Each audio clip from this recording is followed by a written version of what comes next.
Apocalipse, capítulo 2, do 1 ao 7. Essa é a primeira das 7 cartas enviadas às igrejas da Ásia Menor. Eu pretendo ao longo desse ano, junto com Colossenses, falar sobre essas 7 cartas ainda. Amém? E quando nós falamos sobre as 7 cartas, nós precisamos entender que essas 7 igrejas que estavam ali, todas elas liam as cartas umas das outras, né? Não era uma carta que fosse somente para Tiatira, somente para Pérgamo, somente para Éfeso. Não, eram cartas que circulavam entre todas essas igrejas. Então todas as igrejas recebiam aquilo dali. Existe existe um risco nosso de tentar achar que algumas coisas servem para nós e outras coisas não servem. Por exemplo, nós, criados no Brasil, no meio pentecostal, somos em geral dispensacionalistas. Quem sabe o que é dispensacionalismo? Levanta a mão. Pouquíssima gente vai saber o que é isso, tá? Algumas pessoas sabem o que é isso. O dispensacionalismo é uma doutrina de que a gente tem ao longo da Bíblia dispensações diferentes, tempos diferentes onde Deus manifesta algumas coisas. E eu não vou fazer uma aula de teologia sobre dispensacionalismo aqui, mas o dispensacionalismo clássico tem alguns representantes que dizem que essas 7 cartas, elas seriam para 7 eras da igreja. Quem aqui já ouviu isso alguma vez? Levanta sua mão. Acho que vocês já ouviram mais disso do que dispensacionalismo, né? Então essa parte é muito mais famosa no nosso meio. O problema disso é que se a gente realmente pegar isso dessa maneira, vai parecer que só uma das cartas está destinada à nossa era. Isso é um problema.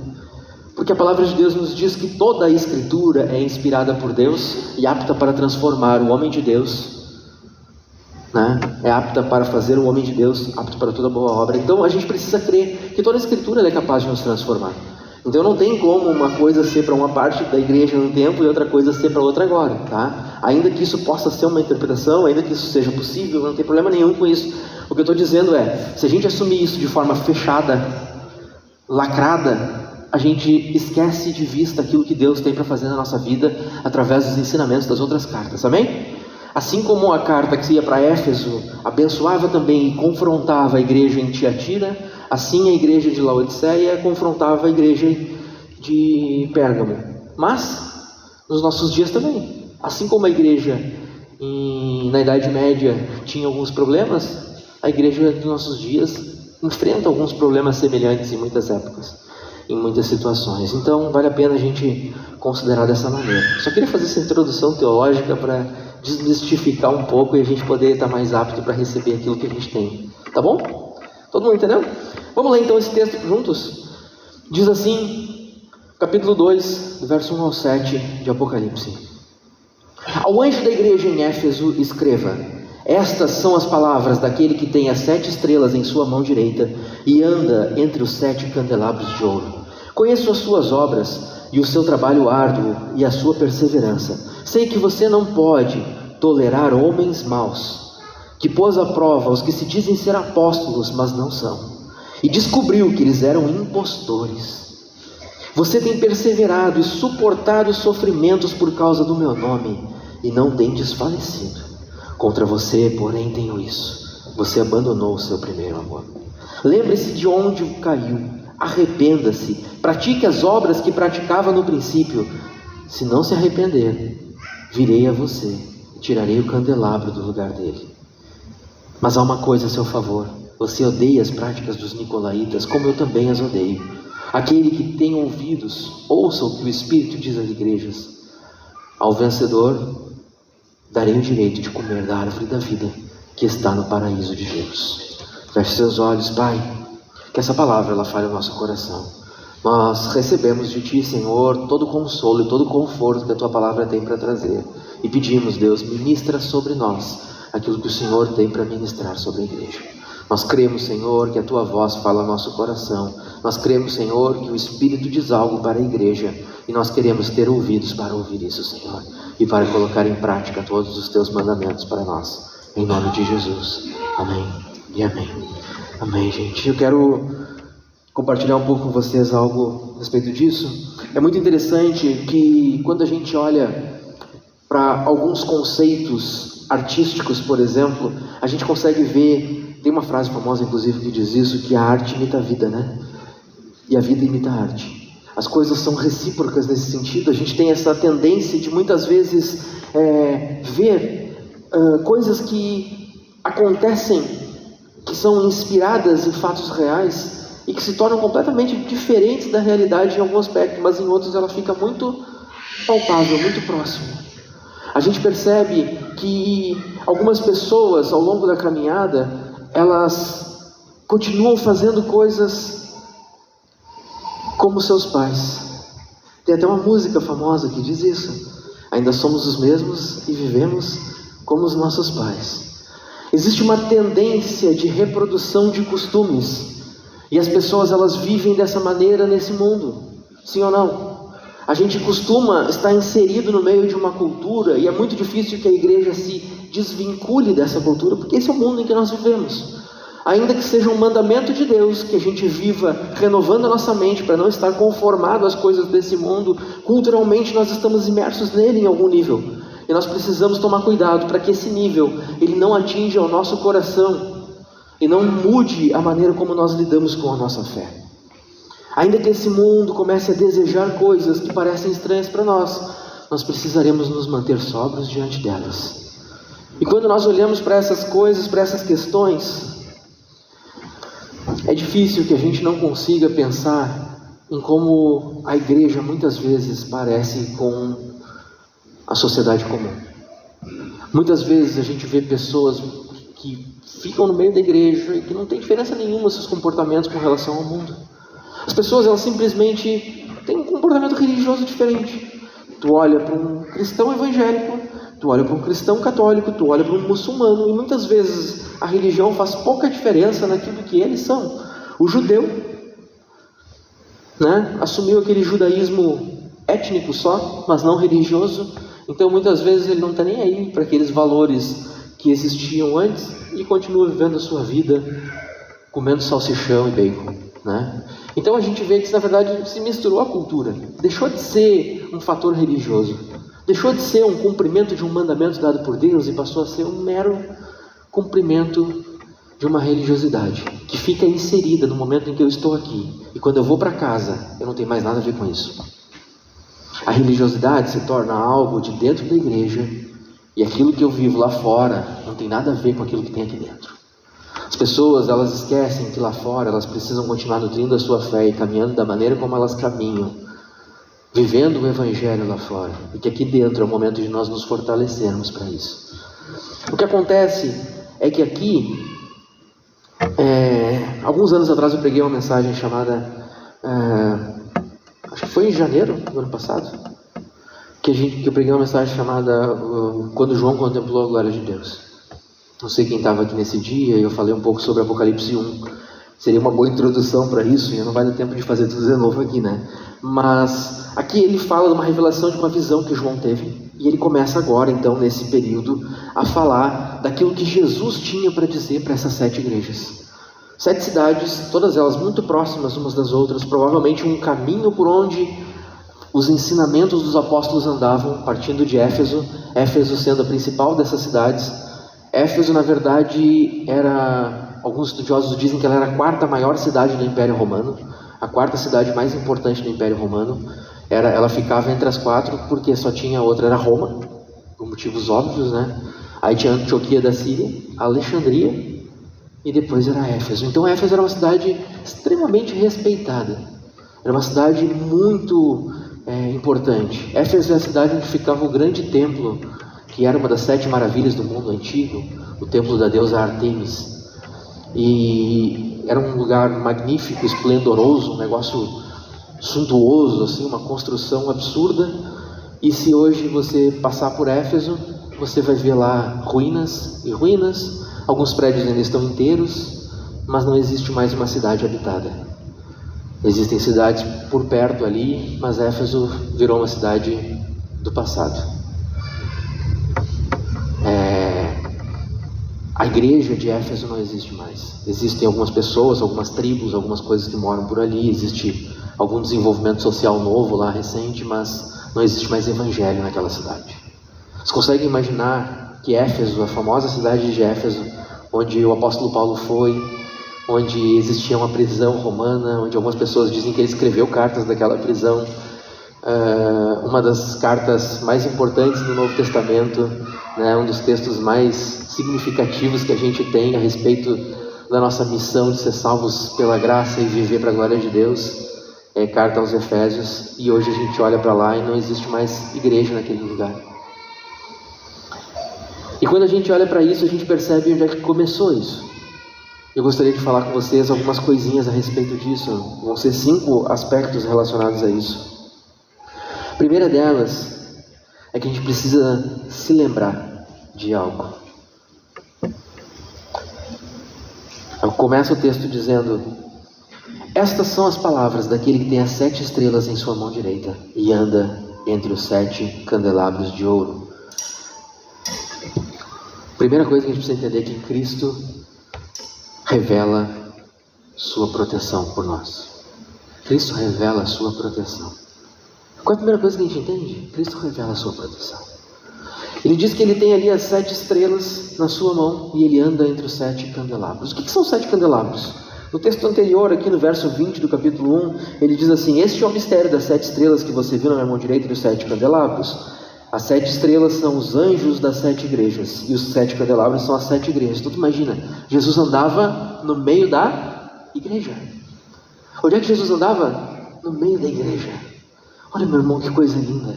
A revelação que João teve não era de um Jesus distante, mas era de um Jesus que andava no meio da igreja e que tinha os anjos da igreja na sua mão, que vinham e enviavam uma mensagem de Deus para a igreja ali, na sua mão, enquanto ele andava no meio do seu povo. A visão de João, ela é magnífica e ela deve encher o nosso coração de esperança. Não importa o momento em que nós estejamos passando, não importa a circunstância na qual nós estamos inseridos, nós sempre, em todo momento, podemos olhar para Jesus e saber que Ele está do nosso lado, porque Ele controla as coisas. Na antiguidade, se adorava as estrelas, se buscava significado nas estrelas, sim ou não? A astrologia era muito forte naquela época, muito mais do que é hoje. Hoje o ceticismo tomou muito conta das coisas, mas a astrologia era muito forte naquela época. Tanto que pessoas que estudavam os astros vieram ver quando Jesus nasceu. Lembra? Os magos que vieram do Oriente, do Oriente vieram para o Ocidente ver onde Jesus estava, porque eles viram uma estrela diferente lá. E foram guiados para chegar naquele lugar. As pessoas estudavam os astros. Agora tu olha ali, eles estão diante dali de um Jesus que diz: as estrelas estão na minha mão. As estrelas são os anjos. Claro que Jesus é uma figura que ao mesmo tempo ofende os pagãos que adoravam as estrelas e mostra para eles: eu sou Senhor sobre tudo. Mas ao mesmo tempo diz para a sua igreja: eu continuo com vocês. E eu não me afasto da mensagem que vocês recebem. Deus, Ele quer ministrar ao nosso coração uma mensagem de que Ele está perto de nós para nos proteger e nos guardar. Talvez hoje você diga: mas me guardar de quê? Sabe, naquela época eles tinham isso muito firme no seu coração. Havia uma perseguição intensa na igreja. Era óbvio que eles precisavam que Jesus caminhasse no meio deles para proteger quem eles eram. Hoje nós ficamos preocupados se tem uma PL passando no Senado e se a partir disso nós não vamos ser censurados e não sei o que lá, e não sei o que lá, porque a gente tornou tão acostumado com a nossa liberdade que muitas vezes a gente está preocupado mais em roubar, em não perder a nossa liberdade, nesse sentido, do que em brigar na justiça, em brigar por meios humanos, do que em nos lembrarmos que Jesus está do nosso lado. Jesus está nos guardando. Ah, mas se passar a PL, Jesus continua sendo aquele que anda entre os candelabros. E se nós tivermos que cuidar com aquilo que nós falamos, Jesus continua sendo aquele que está andando no meio da sua igreja. Sabe, gente, não quer dizer que eu desprezo essas coisas. Nós precisamos nos posicionar e defender politicamente as coisas que vêm contra nós. Nós precisamos de fato estar engajados e lutar contra isso. Mas eu vou dizer, isso é menor do que nos lembrarmos quem é Jesus, aquele que anda entre os candelabros. Nos lembrarmos de quem tem cuidado de nós é muito mais importante. Sabe por quê? Porque senão, se a gente ficar preocupado com essas coisas, vai parecer que Jesus nos abandonou no dia que essas coisas avançarem. E Jesus continua dizendo: vocês não passaram por nada ainda, o que vocês estão pensando? Muda muito pouco de uma hora para outra. Talvez daqui a 20 anos, 30 anos faça alguma diferença, pode ser. Sabe o que vai, mas o que não vai mudar? Não vai mudar que Jesus continua caminhando entre os candelabros. Ele continua no nosso meio, cuidando de nós, sendo a nossa proteção e falando conosco através dos anjos que Ele tem mandado para falar com a igreja. Deus não muda. E se Ele não muda, nós podemos descansar nas suas mãos. Tira do teu coração a ansiedade diante dos desafios. Tira do teu coração a inquietação por causa das coisas que você não consegue controlar. Você não consegue controlar. Sabe o que você faz? Você continua agradecendo a Deus e louvando o seu nome, porque Ele está do teu lado. Porque Ele é fiel. E Ele continua junto contigo. Ah, meu irmão. Como é difícil nesse tempo que a gente vive. Uma geração tão mal acostumada. E eu vou dizer, graças a Deus, eu fico feliz quando eu olho para vocês, eu vejo gente de toda idade dentro da igreja. Porque se eu tivesse que ficar lidando com todo mundo dos 20 anos assim, Jesus amado, eu não sei quanto tempo eu aguentava, sabe? Me dá um negócio assim, porque é uma geração extremamente mimada e cheia de coisas, que as insatisfações deixam eles aflitos e angustiados. Nós não podemos viver dessa maneira. Sabe qual é o problema? O que mais me assusta é quando as pessoas mais velhas começam a ficar igual a esses mais novos. Aí eu fico preocupado. Gente, vocês passaram por um monte de coisa. Vocês viram o tempo em que a gente teve que ir para a rua de cara pintada para poder ter uma democracia decente e lutar por direitos, quando houve um presidente que congelava as nossas poupanças e fazia um monte de coisa terrível, sabe? Eu era criança e eu lembro mal e mal dessas coisas. Eu tinha 8 anos. Mas vou dizer, a maioria aqui viu muitas coisas que eu não vi. Agora vai se importar por causa de algumas coisinhas menores. Jesus continua do teu lado. A tua liberdade é a presença de Deus. Onde o Espírito do Senhor está, ali é a liberdade. Eu vou dizer, me importa menos aquilo que as pessoas podem fazer. Se podem me jogar numa prisão. Faz muito menos diferença na minha vida do que saber que ninguém pode aprisionar aquilo que Cristo é em mim. Quem é Jesus na minha vida? Isso faz toda a diferença. Porque é nele que eu encontro a verdadeira liberdade. A gente pode viver a nossa vida inteira, a vida todinha, dominado por um sentimento de aflição e de insegurança. Ou a gente pode se lembrar o tempo todo, todos os dias, quem é Jesus e como Ele governa sobre tudo e como Ele se importa conosco. Aquele que domina sobre tudo, Ele caminha no meio da igreja. É isso que você precisa ter no seu coração. Cristo se importa e Ele está do nosso lado. Em segundo lugar, a igreja ela é elogiada pela sua pureza. Ele diz assim no verso 2: conheço as suas obras. Conheço as suas obras. E aí ele começa a enumerar algumas coisas. Ele diz: o seu trabalho árduo, a sua perseverança. O que Jesus diz que conhece? As nossas obras. As obras da igreja. Como é bom saber que Jesus está de olho na gente. Aí às vezes alguém pode dizer: pastor, mas depende. Depende das nossas obras. Se as obras forem boas, é tão bom saber que Jesus está de olho na gente. Mas e se as nossas obras forem frutos da nossa carnalidade? Será que é bom que Jesus esteja de olho em nós? Tem gente que quando pensa nisso fica aterrorizada. Meu Deus, Jesus olha tudo. Jesus acompanha as coisas que você faz, as coisas que você deixa de fazer e deveria fazer. Jesus acompanha quais são as prioridades do teu coração. Jesus conhece tudo na tua vida. E agora? Isso é bom ou isso é ruim? Isso te traz paz ou isso te traz temor?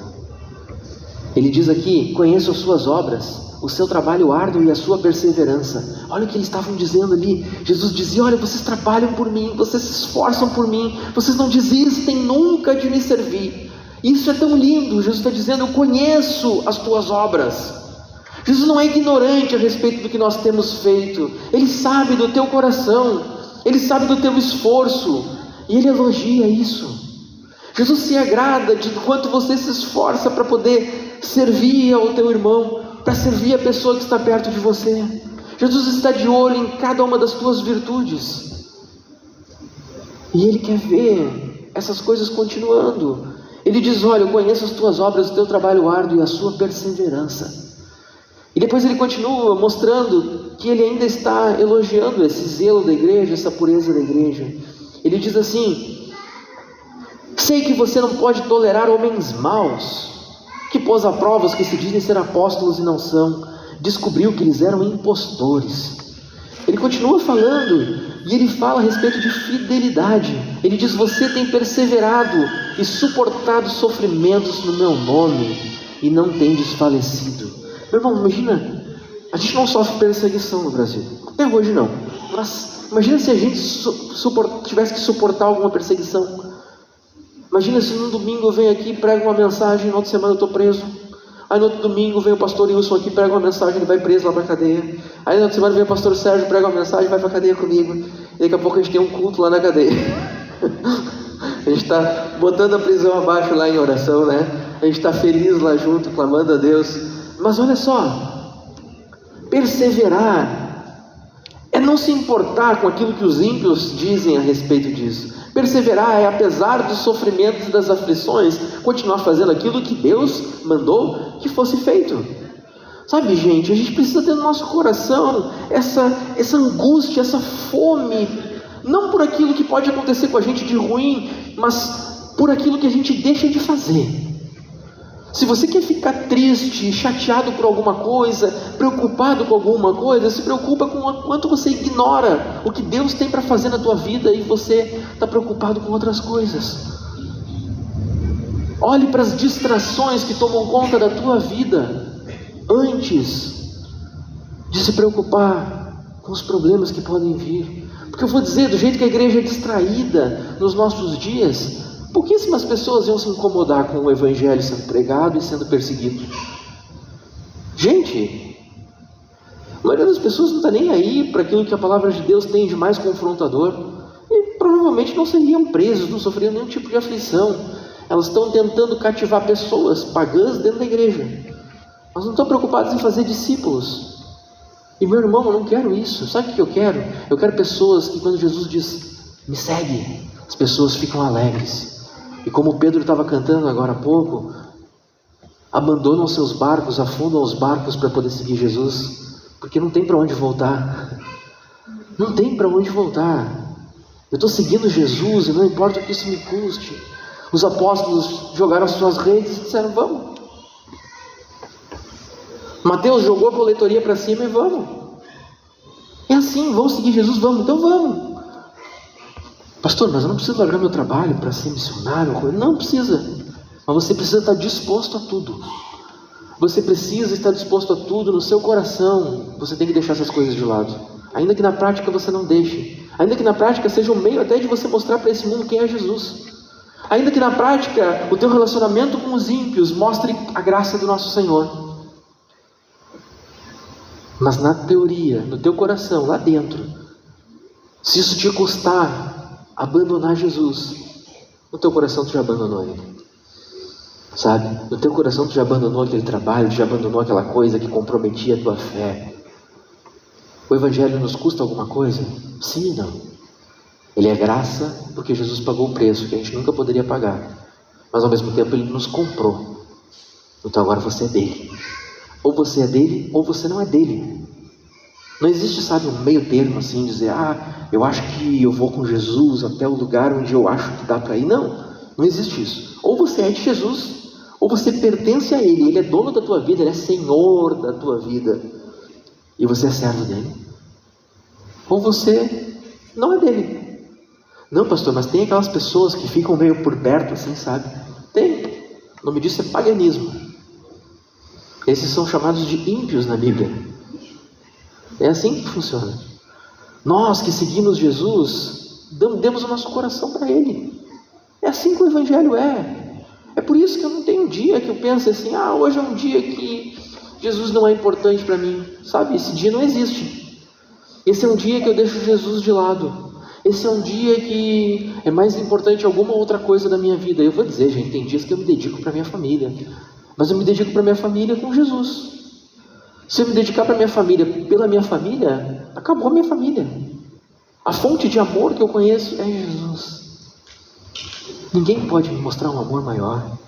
E nós vamos falar sobre amor daqui a pouquinho. Ele diz mais, ele diz lá no verso 6 assim: há uma coisa a seu favor, você odeia as práticas dos nicolaítas, como eu também as odeio. As práticas dos nicolaítas, sabe o que eram os nicolaítas? Eu também não sei. Não sei. Ninguém sabe o que são os nicolaítas, tá? Não sabem, existe um monte de discussão, de especulação, mas ninguém sabe de verdade, assim, dizer, eu cravo um nicolaíta, é isso aqui. Não, ninguém pode dizer isso. O que a gente pode dizer está relacionado na outra carta, quando ele manda para a igreja de Pérgamo, quando ele fala, de igual modo vocês também têm os que se apegam aos ensinos dos nicolaítas, né? E ele começa a relacionar isso com Balaque, com Balaão e Balaque, e começa a relacionar isso com Jezabel. Então ele está falando de idolatria e de moralidade sexual. Basicamente é isso. É o que a gente tem mais perto de saber o que é nicolaíta. Ou seja, pessoas que se envolvem no meio da igreja e proclamam uma falsa doutrina. Mas sinceramente, sabe o que isso muda? Nada. O que está querendo dizer na verdade aqui? Existem pessoas tentando trazer falsos ensinos no meio da igreja o tempo todo. O tempo todo. E o que a igreja faz? A igreja pega a palavra de Deus e guarda ela no coração. Se eu tentar refutar com base naquilo que o pastor prega no domingo, tu nunca vai conseguir refutar algum ensino falso. A gente nunca vai abordar tudo aquilo que precisa ser abordado. A criatividade desse povo que ensina coisas falsas é infinita. Eles são muito criativos, então eles sempre vão abordar alguma coisa nova para tentar seduzir aqueles que estão ali. Se os discípulos de Paulo teve que escrever a carta aos Gálatas para conseguir mostrar para eles os ensinos errados, depois de ter pregado tantas vezes para eles, ter ensinado tanto para eles, ele vai lá e manda a carta aos Gálatas, dizendo, gente, eu vou ter que fazer isso tudo de novo, acho que todo o meu trabalho por vocês foi em vão. Por quê? Porque eles se afastaram daquilo que não podia se afastar, da palavra de Deus. Meu irmão, dia após dia, é aqui que reside a verdade, é aqui que reside a voz do Senhor. Se você quer ouvir a voz de Deus, fique com esse livro aberto diante dos teus olhos e medite nele de dia e de noite. Ah, pastor, mas eu não consigo o tempo todo fazer isso. Eu falei, nem eu. Sabe o que eu consigo fazer? Eu consigo ler um pouco e passar o resto do dia com isso no meu coração. Eu consigo ler um pouco de manhã, mas aquilo que eu leio de manhã serve para mim o resto do dia. Mandei uma mensagem para os irmãos ontem. Para alguns irmãos eu mandei uma mensagem falando sobre Marcos capítulo 6. E quando eu estava mandando essa mensagem para os irmãos ali, eu não abri a Bíblia. Eu tinha lido isso de manhã. Eu passei o dia inteiro esperando a oportunidade que eu poderia mandar alguma mensagem para falar sobre esse assunto. Não deu, só deu era até as horas da noite. Eu consegui mandar. Quando a gente manda, a gente já tinha meditado naquele assunto de dia e de noite. Amém? Guarde no teu coração essa verdade. Você precisa da palavra de Deus viva em você. Se você perder isso de vista, sabe o que vai acontecer? Falsos ensinos vão tomar conta do teu coração. Coisas que não são verdadeiras vão se infiltrar na tua vida, vão se infiltrar no meio da igreja. E a igreja de Éfeso era elogiada. Por quê? Porque Jesus está perto, ele está caminhando no meio dos candelabros. E como ele caminha no meio dos candelabros, ele não é uma pessoa que só fica de longe. Não, ele fica de perto, olhando tudo o que está acontecendo. E ele fala, eu também odeio os nicolaítas, eu também odeio aqueles falsos mestres. Gente, na carta aos Colossenses, na carta aos Gálatas, nas cartas de Pedro, em tudo que é lugar a Bíblia fala sobre falsos mestres o tempo todo nos cercando. A carta de Judas, todo esse lugar fala sobre isso. Por quê? Porque o tempo todo tem isso. Nas cartas pastorais, Paulo diz para Timóteo, resista essas pessoas, porque vão trazer ensinos falsos, que vão desviar as pessoas do caminho do Senhor. Meu irmão, a gente tem que ter olhos abertos, entendimento aberto, para o que Deus quer fazer nas nossas vidas. Deus quer nos livrar dessas coisas. A partir do momento em que nós começamos a misturar o Evangelho com essas outras coisas, a gente cria um negócio chamado sincretismo religioso. Sincretismo religioso é a maior maldição que já aconteceu sobre Israel. Deus ordenou para os israelitas, quando vocês entrarem na terra prometida, não misturem-se com esses ídolos pagãos, não pratiquem as coisas que os pagãos fazem, os cananeus, os ferezeus, os jabuseus, blá, blá, blá. Ele fala a lista toda, não façam as coisas que eles fazem. Por quê? Porque se vocês fizerem isso, eu me voltarei contra vocês, por causa da idolatria. E os israelitas começaram a fazer o quê? Adoravam a Deus. mas tinham também um poste ídolo de Baal. Adoravam a Deus, mas tinham também um sacrifício para Moloque. Adoravam a Deus, mas daí eles começavam a colocar outros deuses no meio deles. O nome disso é sincretismo, é misturar aquilo que Deus dá com aquilo que o mundo oferece. E meu irmão, na nossa geração existem muitos ídolos. Não são os deuses que existiam no passado. Ninguém vai aqui tentar te fazer adorar Baal. Ninguém aqui vai te oferecer alguma coisa de Moloque, vai dizer assim: agora pega teu filho e joga no fogo para Moloque. Não vão fazer isso. Não vão fazer isso. Sabe o que eles vão fazer? Eles vão te dar uma tela de celular para tu ficar fissurado nela. Eles vão te dar uma televisão com filmes infinitos na hora que você quiser. Eles vão te dar toda a coleção de discos de música da história num aplicativo verdinho de 3 ondinhas assim. São os deuses do nosso tempo. Eles roubam o nosso coração sem que a gente perceba. E a gente olha para isso e diz: não, isso não é idolatria. Pastor, quer dizer que é pecado? Não é pecado fazer essas coisas. É pecado ser dominado por elas. É pecado inserir isso no meio das nossas práticas devocionais. É pecado achar que essas coisas, elas se tornam tão importantes quando viver para a glória de Deus. Esses dias eu vi uma estatística, acho que foi o Aloysio que mandou, de um pastor falando quanto tempo cada série tem e quanto tempo isso daria para ler em leitura bíblica. Se você fizesse isso, meu Deus, que vergonha aquilo. Vocês conseguem imaginar que quem viu, eu não lembro da série qual foi, mas teve umas 2 séries assim, que tu fica olhando assim e diz: se tu viu essa série toda, dava para te ter lido a Bíblia 10 vezes, inteirinha. Aí tu fica assim: credo, que horror. Mas por que é um horror? É um horror porque tu não leu a Bíblia tantas vezes nesse tempo que tu viu essa série. É por isso que é um horror. O problema não é tu ter visto a série. O problema é tu não ter lido a Bíblia nesse tempo todo. Aí tu vai lá e vê uma série aí de 5 temporadas, tipo Breaking Bad. 5 temporadas de Breaking Bad. Esse Breaking Bad é muito legal, uma série muito legal, muito divertida. Mas se você não estiver lendo a Bíblia no meio disso, isso não se tornar uma coisa que você consegue manter a sua vida com Deus acima dessas coisas, as coisas se tornam somente um lazer por fora. Você já viu The Chosen? Quem já viu The Chosen? Levanta a mão. Todo mundo já viu The Chosen? Não viu? Se você não viu, olha, é legal. Série que fala sobre Jesus e os seus escolhidos, né? E fala ali dos discípulos, dos apóstolos principalmente. E quando está falando sobre eles, tem umas coisas muito, muito curiosas. Tem um episódio que Jesus está jogando bola com a galera. Jesus para e vai jogar uma bolinha com a galera. É muito divertido aquilo. Por quê? Vocês acham que Jesus não fazia nada de divertido? É claro que ele fazia. Jesus descansava. Jesus ia para a presença de Deus. Jesus era um cara que muita gente gostava de conviver com ele. Provavelmente ele não era um carrancudo que ficava o tempo todo que nem João Batista. Mas ele tinha alguma coisa de João Batista também. Porque as pessoas confundiram ele, então ele confrontava as pessoas. Sabe, Jesus era um cara equilibrado, que vivia uma vida equilibrada. A gente precisa ter no nosso coração isso, o equilíbrio, a moderação. O apóstolo Paulo diz que a nossa moderação precisa ser conhecida. É assim que a gente lida com essas coisas, misturando aquilo que importa com aquilo que não importa. Trazendo a vida de Deus para dentro do nosso coração, como juiz a respeito de como nós gastamos o nosso tempo. É bom ver um filme? É bom ver um filme. É bom assistir uma série? Pode ser bom assistir uma série. É bom ver... eu falei de Breaking Bad agora, deixa eu explicar primeiro, por favor.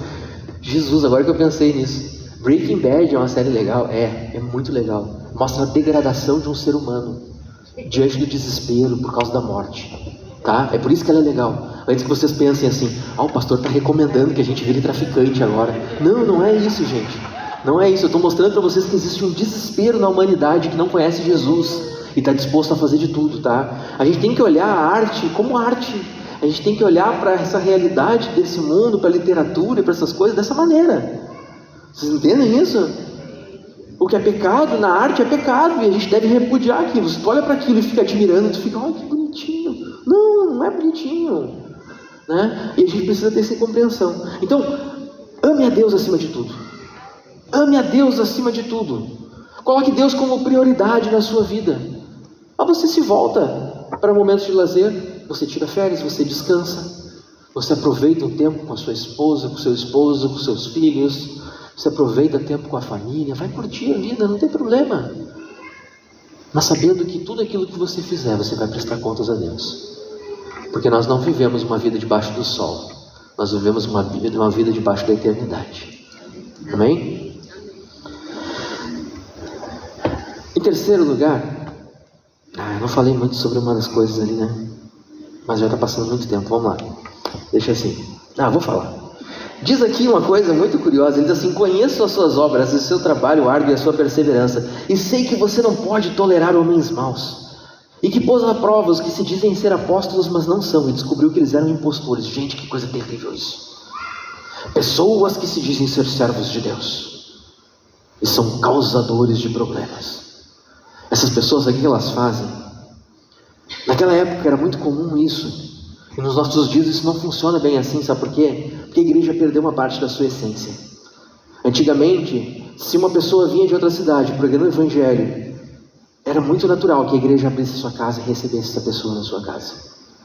Só que o valor da hospitalidade, por causa da desconfiança do mundo em que nós vivemos, ele foi colocado lá embaixo. E as pessoas hoje não recebem muita gente na sua casa. É ou não é verdade? Quantas vezes vocês convidam pessoas para ir na sua casa? Eu pago um hotel pro cara, mas eu não vou deixar o cara vir na minha casa. Na minha casa é outra coisa, não tem nada a ver. Antigamente as pessoas eram recebidas nas suas casas. E muitos falsos mestres, eles vinham até o meio da igreja, em outras cidades, e diziam: bom, estou precisando comer alguma coisa, tem uma cama quentinha, já sei o que eu vou fazer. Eu vou ir lá em Éfeso, e lá em Éfeso, sabe o que vai acontecer? Eles vão me receber, se eu disser que eu sou um servo de Jesus. Então as pessoas chegavam lá com um ensino meio distorcido, uma coisa meio estranha, e a igreja de Éfeso dizia: aqui não, nós sabemos quem tu é, você é um falso mestre. E eles tiravam essas pessoas do meio, eles reconheciam essas pessoas e afastavam, enquanto muitos tentavam se aproveitar da fé da igreja, se aproveitar do relacionamento da igreja. Meu irmão, a comunhão é uma coisa extremamente preciosa. A comunhão entre nós, a comunhão entre nós com os irmãos de outras igrejas é uma coisa muito preciosa. E a confiança, ela precisa ser mantida acima de tudo. Se nós quebrarmos a confiança, nós quebramos um valor que não pode ser quebrado. Nós deixamos de lado valores que são extremamente caros a nós. Porque a comunhão é uma das coisas mais preciosas que Deus nos deu. Aquela coisa de o pastor Sérgio chegar para mim e falar: eu estou passando por uma situação assim e eu queria que tu orasse por mim. E ele sabe que quando ele pede uma oração para mim, eu vou orar por ele. E aquilo que a gente conversou é uma coisa nossa, sabe?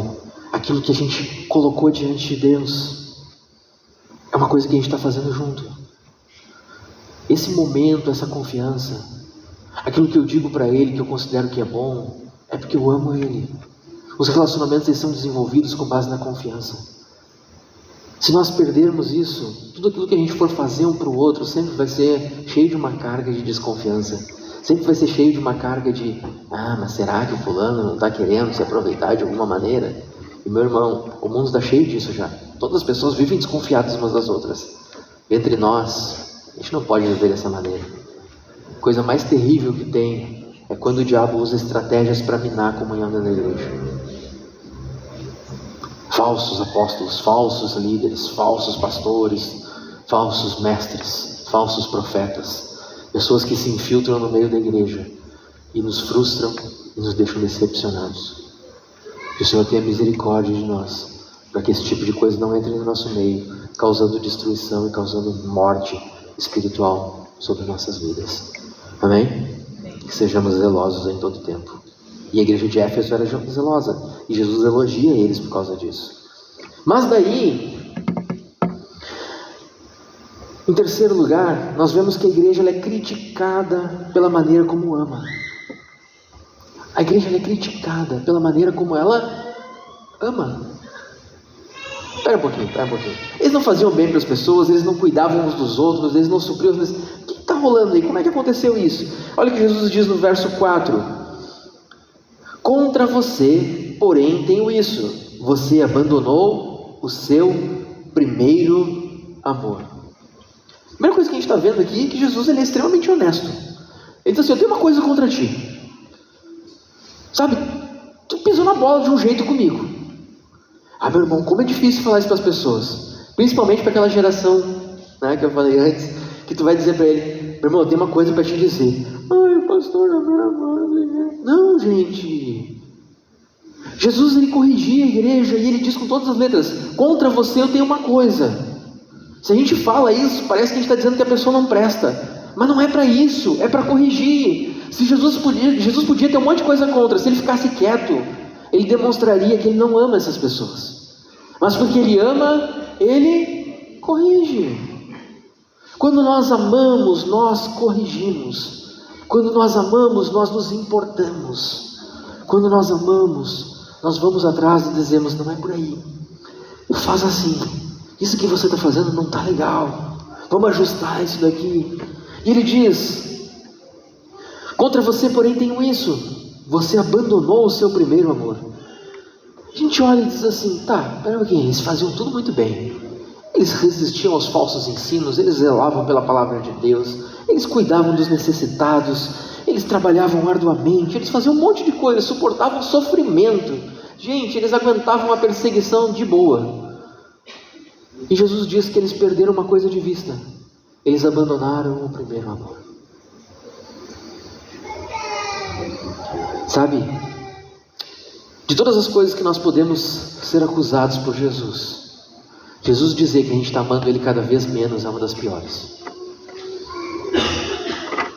Jesus podia dizer um monte de coisa. Ele podia dizer: olha, tu tem que te livrar do pecado e tal, tu tem que te livrar dos nicolaítas, como ele diz depois lá para Pérgamo: te livra dos nicolaítas, para de aceitar isso.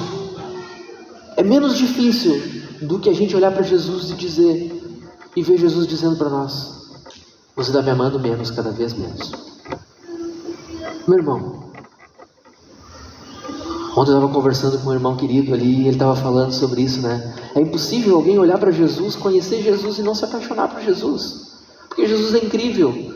Pois é, mas sabe que é tão difícil da gente ver como as pessoas com o tempo começam a amar Jesus menos? Sabe por quê? Porque isso vale para todos os relacionamentos. Toda vez que a gente se distancia de alguém, a gente começa a amar menos. O casamento, ele se esfria quando o casal começa a viver menos junto um com o outro. Quando as pessoas começam a conversar menos, a compartilhar menos da sua vida, a falar menos sobre as suas angústias e sobre os seus sonhos. Vocês podem ver um casalzinho jovem, né? Recém-casado, cheio de sonhos, cheio de projetos.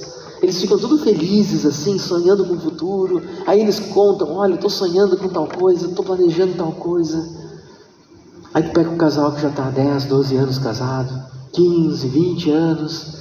Daqui a pouco já não conta mais o que está pensando para o outro. Os sonhos já não são mais vividos em coletividade.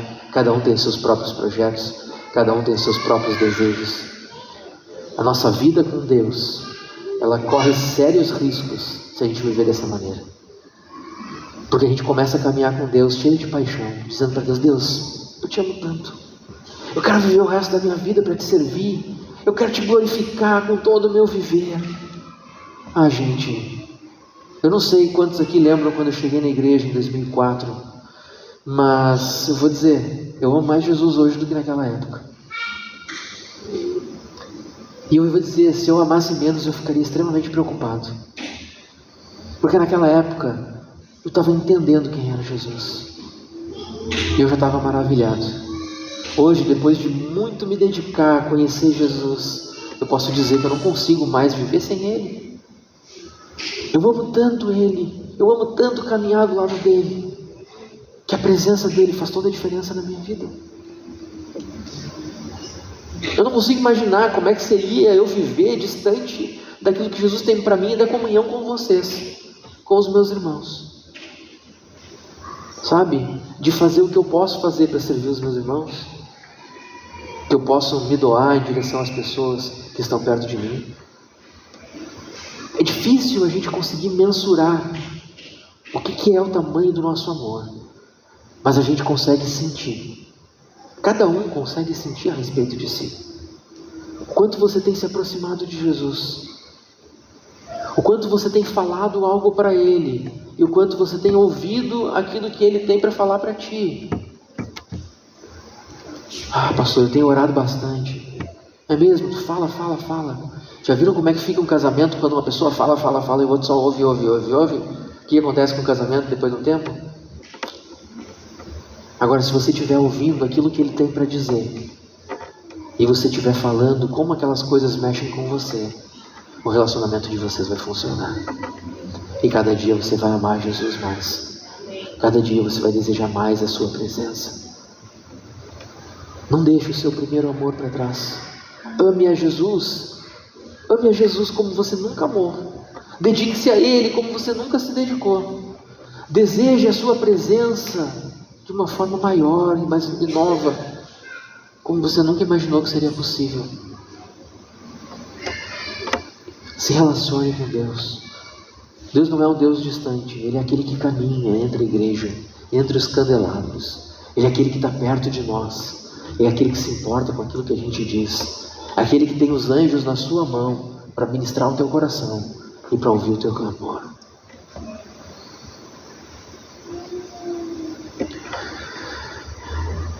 Ele é honesto e ele é zeloso, então fique firme nisso. Em quarto lugar, agora que eu vi que aquele relógio está todo errado. Ah, tá, entendi. Tá, agora entendi o relógio. Eu estava preocupado já agora. Eu falei, meu Deus, o relógio está indo para trás. Botaram contagem regressiva ali, não tem um horário. Normalmente tinha horário aqui, não tinha? Tinha horário, né? Aí eu olhava o horário, agora eu vi contagem regressiva, eu fiquei assustado, falei, tem uma coisa estranha acontecendo aqui. Tá bom. Vamos lá, gente. Em quarto lugar, a igreja é corrigida por Deus de forma específica. Deus tem um plano para corrigir. Jesus não é aquele que simplesmente diz para a igreja assim, igreja, você tem um problema, então deem um jeito nisso. Não, ele diz como vocês têm que fazer. Sabe quando a gente vai dizer para a criança como é que tem que arrumar o quarto? Se eu chegar para o Google e disser, Google e Alice, arrumem o quarto de vocês, vai funcionar? É óbvio que não. Mas se eu pegar uma caixa e disser assim, coloca os brinquedos aqui dentro, eles começam a colocar os brinquedos lá dentro. Aí tu guarda a caixa. Aí tu separa ali os livros, os livros ficam aqui, eles começam a colocar os livros no lugar. Eles conseguem fazer algumas coisas, se eles tiverem orientação sobre como fazer. E Jesus faz isso com a gente. Ele diz, primeiro, lembre-se de onde você caiu. Arrependa-se e pratique as obras que praticava no princípio. Como é que a gente reconquista o nosso primeiro amor? Aquele amor que se esvaiu com o tempo. A gente precisa lembrar, quando é que foi que as coisas se desvirtuaram? Quando é que foi que aquilo que estava indo bem mudou de direção? Houve um pecado, houve uma tentação. O que aconteceu que fez com que o teu amor se esfriasse? Talvez você tenha tido menos tempo. Talvez tenha sido uma oportunidade de trabalho que te fez se dedicar muito numa direção, mas te impediu de se dedicar a Cristo.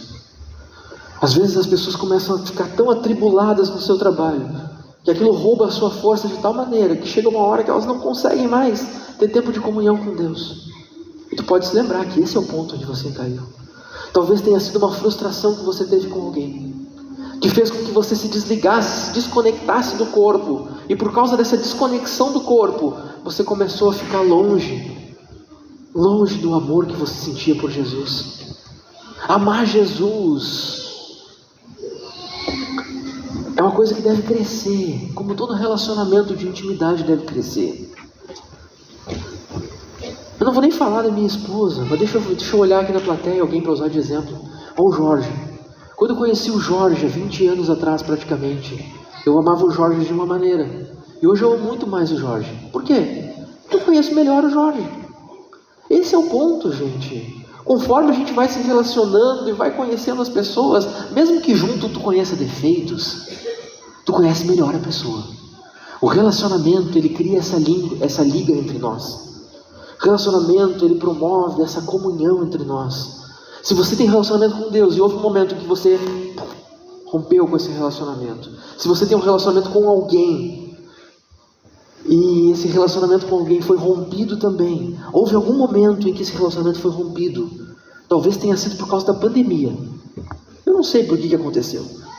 Talvez a pandemia tenha mudado a tua vida, mas alguma coisa aconteceu na tua vida que fez o amor se esfriar. E Jesus está dizendo, volta lá e te lembra Onde é que você caiu? Onde é que essa coisa começou? Se arrepende e volte a praticar as coisas que você praticava antes. Aí tem um conselho muito prático. O que você fazia na época que você amava muito? Volte a fazer essas coisas. Você se lembra como você se apaixonou pelo Senhor? Você se lembra como você se relacionava com Ele nesse momento em que você tinha um amor tão grande por Ele? Por que Ele se esfriou? Quer ver uma coisa? Pense no casamento. Como você se apaixonou? Como é que era? Como é que eram as coisas quando você se apaixonou? Quando vocês começaram a sair pela primeira vez? Vamos no cinema. E aí ela dorme no teu ombro no meio do filme. É a primeira vez que vocês saem juntos. Acontece essas coisas, gente. Você acredita que esse tipo de coisa pode acontecer? Pode acontecer. A gente era só amigos se conhecendo. Mas eu tinha trabalhado e na faculdade o dia inteiro. Isso aí, o dia inteiro trabalhando na faculdade. E aí chegou na hora do cinema, é hora de dormir. Eu fiquei pensando que eu era um cara super interessante, né? Não, o filme que era ruim, gente. O filme que era ruim, não era culpa minha. Né? Enfim. Aquele soninho, umas pipocas. Apagou. Vamos lá.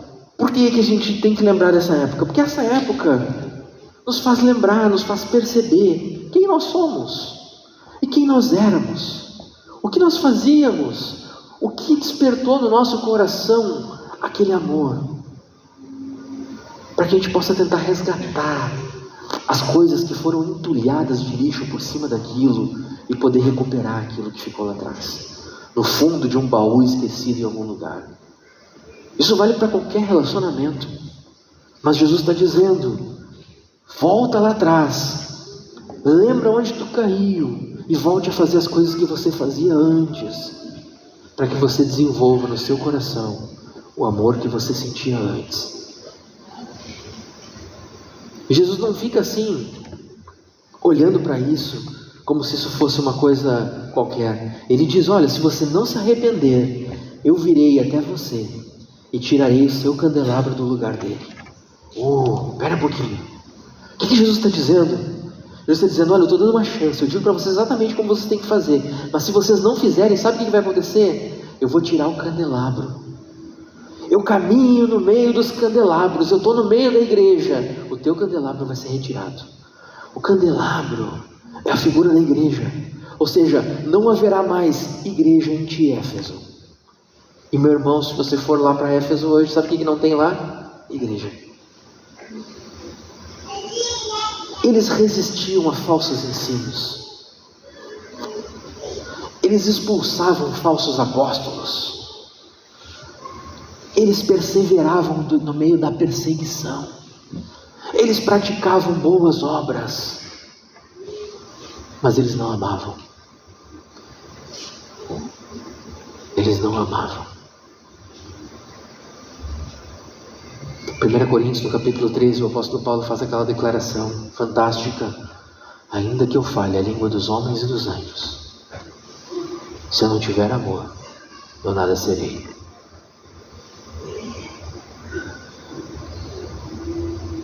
Se eu não tiver amor, eu vou ser como um sino que soa, como um metal que soa. Eu não vou ser nada. Não serve para nada. Vai passar o tempo e tudo aquilo que um dia fez diferença na nossa vida, todos os motivos pelos quais nós nos dedicávamos, eles vão desaparecer. Sabe por quê? Por causa do amor que se esfriou. Se o amor se esfriar no teu coração, você não vai mais sentir falta de nada daquilo que Jesus tinha para fazer na tua vida. Da maneira como você participava das coisas, dos alimentos que você trazia, das doações que você fazia para as cestas básicas, das cobertores e agasalhos. Você não vai se lembrar de como as pessoas ensinavam falsos ensinos e você olhava para aquilo e dizia, isso é mentira, isso é engano. Você não vai se importar, sabe por quê? Porque você não vai querer comprar briga por uma coisa que não é tua, que você não ama. E preste atenção no que eu estou dizendo. Talvez isso não afete a tua vida no momento hoje, Talvez você diga, não, eu posso levar minha vida até o fim. Hoje eu estou com 40 anos e eu consigo viver os próximos 50, se Deus quiser que eu viva até os 90, mais ou menos. Desse jeitinho, só empurrando com a barriga. Aproveitar que eu tenho um barrigão. Vou empurrando com a barriga minha vida aí até lá. E o que vai acontecer? Chegar lá no final, fiz minhas coisas tudo, servi a Deus como devia. Sabe o que vai acontecer, meu irmão? A próxima geração vai saber o que é trabalhar, mas não vai saber o que é amar. Porque você não amou para eles aprenderem como é que se ama. Você precisa amar o Senhor para que outros aprendam a amar o Senhor. Se você não amar o Senhor hoje, aqueles que vêm depois de você precisam amar o Senhor da maneira correta. E eles não vão aprender isso com você. Ame a Deus. Se dedique a Deus. Se dedique ao Senhor de todo o seu coração. Se você se dedicar a Deus acima de tudo, a próxima geração aprenderá com você. Isso. Hoje é dia das mães. Sim ou não? E as mães são um modelo para nós de muitas coisas. Existem diversas coisas na nossa vida que, ao nós ensinarmos, nós conseguimos mostrar para o mundo ao nosso redor aquilo que nós temos de valores. Os valores que nós temos hoje, eles serão reverberados na vida dos nossos filhos. As mães fazem isso, os pais fazem isso. Nós na igreja fazemos isso com aqueles que são mais jovens. Você tem um papel, você tem uma missão. Você precisa reverberar o amor de Deus. Você precisa espalhar a graça do nosso Senhor e esse amor que um dia Ele plantou no teu coração. Em quinto e último lugar, diz assim a palavra de Deus. No verso 7, a Bíblia diz assim: aquele que tem ouvidos, ouça o que o Espírito diz às igrejas. Ao vencedor darei o direito de comer da árvore da vida que está no paraíso de Deus. O que ele está dizendo? Ele está dizendo aquele que perseverar, ao que vencer. Aquele que perseverar, ele vai fazer o quê? Comer da árvore da vida que está no paraíso de Deus. Meu irmão, se nós temos uma coisa que nos é preciosa, é a promessa da esperança. Nós precisamos viver os nossos dias com a esperança diante dos nossos olhos, com a esperança diante de nós. Nós precisamos constantemente nos lembrar de quem nós somos e para onde nós estamos indo. Você tem uma direção clara para a sua vida? Você sabe para onde a tua vida aponta? Você sabe por que você faz essas coisas? Você sabe por que você ama a Deus? Se você não sabe por que você ama a Deus e qual é a esperança que esse amor produz no teu coração, não faz diferença se você abandonou o amor ou não. Agora, se você ama a Deus, se você ama o Senhor, você precisa saber qual é o prêmio disso. A Bíblia diz que o Senhor é galardoador daqueles que o buscam. Ele recompensa aqueles que o buscam. Deus tem uma recompensa para ti. Deus tem um prêmio para ti. E Ele diz que nós devemos perseverar. Ao que vencer, ao vencedor, aquele que persevera, esse vai conseguir fazer essas coisas. Mas não é só perseverar na prática, é perseverar no coração. É perseverar no amor e na paixão pelo Senhor. Uma prática sem um motivo, ela é religiosidade. Um motivo sem prática também. Mas quando as duas coisas caminham juntas, nós temos ali a vida com Deus na sua plenitude, o verdadeiro discipulado, o que é seguir Jesus. É a motivação correta com a prática correta, a ortodoxia com a ortopraxia. Ah, pastor, falou grego, quase. A ortodoxia é a nossa prática, e a ortopraxia é a nossa prática, e a ortodoxia é a maneira como nós nos devotamos a Deus. Você precisa ter uma devoção correta, que te leva a um viver correto, a uma demonstração correta da maneira de se viver. Viva, meu irmão, da maneira correta. Viva da maneira correta por causa da esperança. Mas ele diz mais, ele diz assim: nós temos uma promessa que nos desafia, a eternidade. A promessa que nos desafia é o viver eterno. Meu irmão, um dia Adão pecou e o paraíso foi roubado de nós. O nosso direito ao acesso da árvore da vida foi roubado de nós. Mas eu quero dizer uma coisa para vocês: isso vai ser restituído. Deus tem um novo jardim, que não vai mais ser um mero jardim, vai ser uma cidade inteira. Uma cidade que descerá do céu, novos céus e nova terra. E quando nós estivermos lá, no meio do jardim vai ter uma árvore. E essa árvore dará o seu fruto todos os meses. As suas folhas serão cura para as nações. O seu fruto será vida. Ela ficará do lado do rio que desce do trono de Deus. E quando nós estivermos nesse lugar, nós vamos nos lembrar que tudo aquilo que nós passamos aqui não se compara ao que nós temos preparado. Tudo que nós temos para desfrutar lá na frente é infinitamente maior do que tudo aquilo que a gente já viveu. Então, meu irmão, se teu coração se esfriou no amor, se você deixou de lado um dia de amar o Senhor, esse é o momento de você buscar, se lembrar de onde foi que você caiu.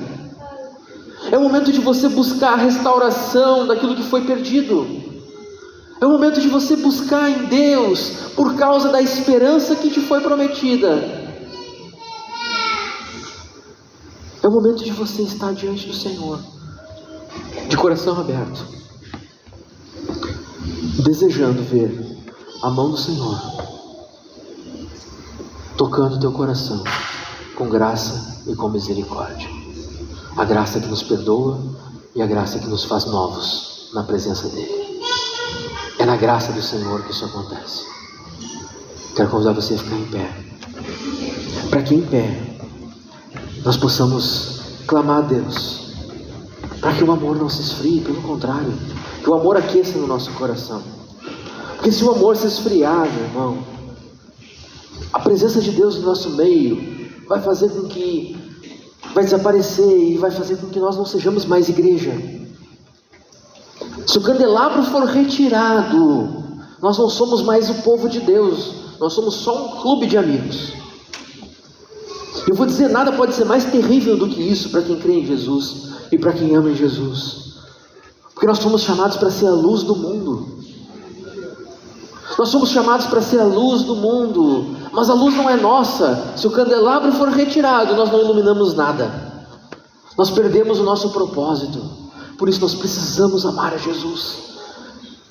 Deus sabe o que você tem feito de bom.